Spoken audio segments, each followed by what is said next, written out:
ಬೇಕರಿಯೊಂದರಲ್ಲಿ cylinder ಸ್ಫೋಟಗೊಂಡು ಇಡೀ bakery ಸುಟ್ಟು ಕರಕಲಾದ ಘಟನೆ ಶಿವಮೊಗ್ಗ ತಾಲೂಕಿನ ಆಯನೂರಿನಲ್ಲಿ ಬುಧವಾರ ಸಂಜೆ ನಡೆದಿದೆ.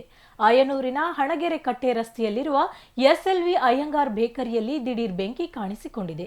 ಈ ವೇಳೆ ಅಂಗಡಿಯಲ್ಲಿದ್ದವರು ಹೊರ ಓಡಿ ಬಂದಿದ್ದಾರೆ. ಈ ವೇಳೆ ಬೇಕರಿಯೊಳಗೆ ಇದ್ದ ಸಿಲಿಂಡರ್ ಏಕಾಏಕಿ ಸ್ಫೋಟಗೊಂಡಿದ್ದು ಜನ ದಿಕ್ಕಾಪಾಲಾಗಿ ಓಡಿ ಹೋಗಿದ್ದಾರೆ.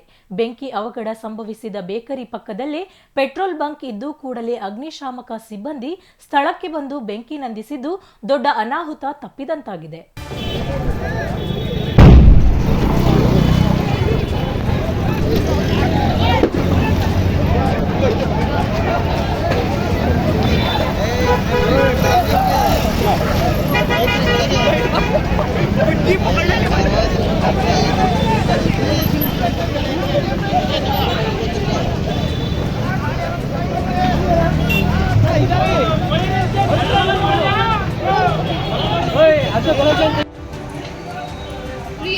ನೀನು ಹೋಗ್ಬೇಡ, ನನಗೆ ಭಯ ಆಗುತ್ತೆ.